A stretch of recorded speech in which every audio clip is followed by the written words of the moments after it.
Halo teman-teman, salam sehat selalu untuk kita semua, salam sejahtera dengan saya Bung Ropan. Dan masih seputar keberhasilan tim nasional Indonesia asuhan Sintayong yang melaju ke putaran ketiga pra Piala Dunia untuk zona Asia. Kegembiraan tentunya meledak di Stadion Gelora Bung Karno dan saya juga ikut menyaksikan ya euforia yang luar biasa ketika Indonesia mengalahkan Filipina dengan 2-0. Dan semua pemain official ya, bahkan Pak Presiden, Pak Jokowi yang menyaksikan bersama dengan Ketua Umum PSSI Pak Erick Thohir, ya banyak pejabat-pejabat juga yang ikut hadir, itu meluapkan kegembiraan yang luar biasa menyambut tim Indonesia ini. Tapi saya kali ini ingin berbicara tentang bagaimana sosok Jay Ises, atau biasa disebut oleh para netizen penggemar sepak bola yang militan sebagai Bang Jayadi ini. Ini pemain yang saya pikir sangat cerdas, ya tenang sekali, ya, begitu dingin, ya, untuk mengalirkan bola ke rekan-rekannya. Seorang pemimpin yang mengayomi di belakang, memberikan rasa aman, rasa sejuk bagi lini pertahanan kita, dan itu sudah terbukti. 3 kali Jay Ises bermain memperkuat Indonesia, ya, dan 3-tiganya tidak kebobolan. Ya. 2 kali melawan Vietnam, ya, baik di Jakarta dan Hanoi, dan 1 kali melawan Filipina.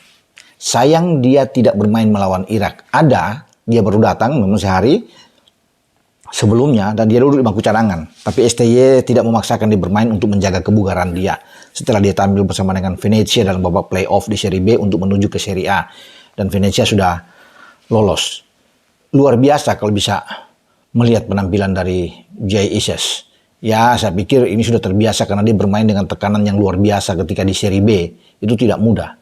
Ya, dia menjadi pemain inti di Venezia di bawah asuhan pelatih Paolo Vanoli. Dan dia membuktikan kapasitas dia sebagai pemain grade A. Ya. Di Serie B, dia itu ketemu bukan saja di final kemarin di playoff lawan Cremonese, tapi ada tim-tim kuat, termasuk tim klub milik orang Indonesia, ya Como. Ada Parma yang menjadi juara kemarin di Serie B. Ada Palermo yang juga pernah mentas di Serie A. Banyak, ya. Brescia. Ini klub-klub yang bagus.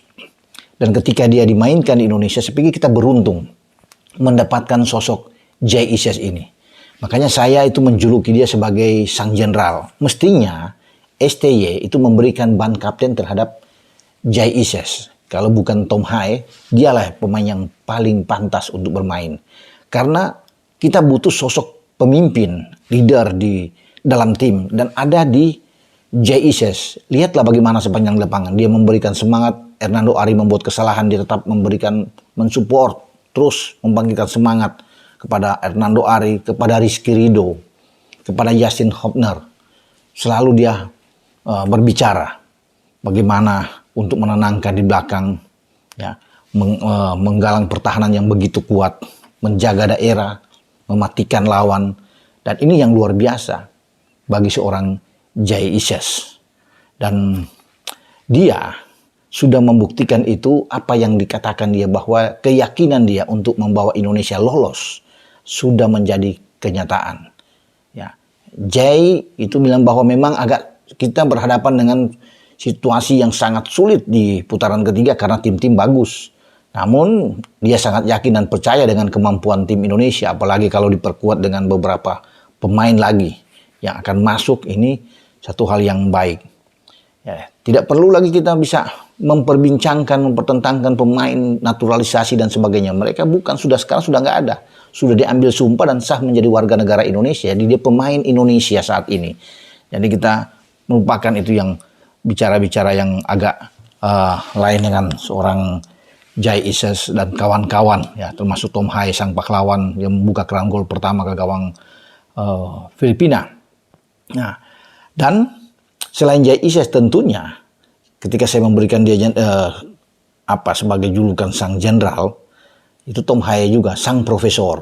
Ya, itu sudah lebih dulu kita tahu bersama dengan bagaimana dia dijuluki. Bermain juga sangat tenang, sama seperti Jay. pemain-pemain yang sangat berpengalaman ini begitu dingin, tenang, memberikan kesejukan dalam tim. Dan kita butuh sosok seperti Tom Haye ini. Ya. Artinya bagaimana dia mempertontonkan cara main, cara passing yang benar, cara mengambil lawan yang enak untuk menghindari dari posisi kena kartu kuning. Tom begitu baik dan sulit pemain-pemain Filipina kemarin untuk mengambil dia. Lihatlah bagaimana Kevin Ingreso, salah satu pemain dari Filipina yang mencetak gol ke gawang Vietnam ya untuk menyamakan kedudukan 2-2 sebelum kalah 3-2 di Hanoi. Itu ditarik keluar, bahkan tidak mampu untuk bisa bertarung dengan one on one dengan seorang Tom Haye. Dan kita punya dua sosok yang sang pemimpin yang bagus dalam tim. Ya, jadi memang tidak salah untuk mengambil mereka. Dua pemain ini yang juga diandalkan oleh klub masing-masing, karena kita tahu bersama Tom Haye ini adalah pemain yang sangat diandalkan di lini tengah, lini paling krusial di Heerenveen sebelum dia berpisah dan memilih akan pindah ke klub lain. Dan itu tadi dengan Jae. Jadi dua sosok ini yang saya pikir perlu dipikirkan ke depan oleh Sintayong untuk bagaimana menaruh ban kapten buat dua pemain ini. Bukan Asnawi tidak bisa, tapi tidak cocok saya pikir untuk Asnawi mengenakan ban kapten karena tidak punya harus punya jiwa kepemimpinan. Ya, seorang berwibawa di dalam tim, disegani di dalam tim, ya. Dan lihat cara mereka bermain. Itulah seorang pemimpin dan kita sangat membutuhkan ini. Dan saya pikir pantas ya kalau mulai berpikir lagi ke depan untuk di putaran berikut bagaimana memilih sosok kapten yang tepat. Dan itu ada di Jae dan Tom. Dan kita lihat tanpa Jordi dia bermain dengan sangat bagus untuk bagaimana cara mengambil lawan dengan baik. Juga Tom begitu kuat di tengah dalam merebut bola, dalam memberikan passing-passing kepada pemain-pemain lainnya dan mengambil keputusan ketika dia masuk mendapatkan umpan dari Nathan Cho untuk menusuk ke jantung pertahanan lawan dan dari luar kotak dia bisa melepaskan. Dia masih bisa melihat posisi kiper. Ya, berdiri pada posisi mana sehingga bola itu ditaruh, ditembak ke sudut kiri. Ya, posisi kiper yang tidak mampu bergerak, tidak berkutik sama sekali, tidak ada reaksi apapun. Ini kan pemain yang cerdas, seorang Tom Haye ini. Jadi kita memang berharap banyak, ada lagi teman bagi Tom Haye. Di posisi gelandang sepertinya memang tidak ada masalah, tapi kita masih kurang. Harus ada paling tidak satu lagi masuk di sana. Karena walaupun kita sudah punya Nathan Cho yang tampil juga luar biasa kemarin, Nathan Cho dengan 2 asisnya, kita tahu bersama ini pemain yang selalu yang bersinar di U23 di Piala Asia di Qatar kemarin, dan sekarang sudah menjadi suatu pilihan utama untuk menggeser posisi Ivar Jenner, karena Ivar Jenner 2 kali menjadi pemain cadangan ya setelah Nathan Cho masuk. Memang bergantian dengan Nathan, tapi Nathan bermain yang sangat baik di gelandang untuk menampingi Tom. Juga ada Ivar. Kita punya 2 pemain yang sangat baik. Kalau ini bermain 3 gelandang bisa aja 3-3 ini dimainkan. Tapi kalau ditambah 1, misalnya Jairo Hadewell masuk ke sana, ini akan tambah kuat. Karena kita menyongsong putaran ketiga yang tidak mudah. Nah, itu kan diingatkan oleh Jae bahwa lawan-lawan agak berat kan, Korsel, Korut bahkan lolos. Ya, ada Qatar juara Asia, Iran, ya termasuk dengan lawan kita Irak yang mengalahkan 2 kali kita di grup F. Ada China, Jepang, semua pemain yang bahaya. Ada Bahrain, Oman, semua kan ada Australia, Uzbek. Inilah tim-tim yang diunggulkan, yang ada 18 tim itu yang lolos nantinya. Karena kita satu grup itu, kita di pot 6 ya nantinya dalam undian, ada di grup 3 di situ. Selain Indonesia, kalau nggak salah ada Korea Utara dan Kuwait yang ada di pot kita. Jadi kita tidak akan ketemu dengan mereka, tapi kita berpotensi ketemu dengan tim-tim yang saya sebut tadi, Uzbek, Australia, Korsel, Korut, dan ini yang harus kita antisipasi untuk menghadapi mereka. Kita harus punya kekuatan di semua lini memang. Ya, di belakang kita sudah kuat, tapi kalau tambah 1 lagi misalnya, katakan ada Kevin Dix atau Max Hilgers yang ada di sana, kan ini oke punya. Tambah 1 di tengah, masuk lagi Jairo, dan di depan kita harus punya lagi pemain yang oke. Katakan mungkin Ole Romani atau siapapun, Milion Manhoef yang ada di sana, tapi kita harus punya. Meskipun kita ada Rafael, karena Rafael itu bukan tipikal gelandang tipikal striker nomor 9 yang kuat. Ya, memang STY sudah memanggil kembali Malik Rizaldi, pemain dari Madura. Tapi kita belum cukup rasanya. Harus punya pemain grade A yang bagus untuk bisa menampingi juga Ragnar Oratmangun yang bekerja sangat keras kemarin melawan Filipina. Jadi kalau kita ada satu, apalagi kalau dapat dua, wah ini oke di lini serang. Ya. Dan kita akan lihat nantinya bagaimana proses 3 bulan ke depan, apakah ada kejutan-kejutan yang disiapkan oleh PSSI dalam hal ini Pak Ketua Umum untuk bisa mendapatkan pemain-pemain tambahan untuk bermain dengan tim kita. Karena starting 11 kemarin yang dimainkan oleh STY, saya pikir starting 11 terbaik.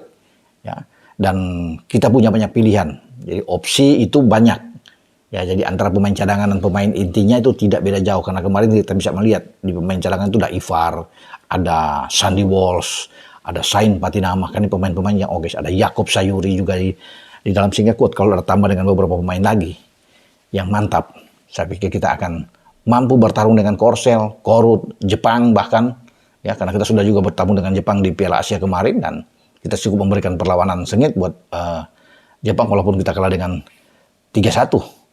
Nah ini dia yang saya bilang. Mungkin Pak Ketua bisa mendengar apa yang saya katakan saat ini untuk berpikir mendapatkan pemain-pemain terbaik lagi sebelum kita tiba pada bulan September di mana kita akan bertarung di putaran ketiga pra Piala Dunia Zona Asia. Dengan saya, Bung Ropan berbicara sini. Ciao.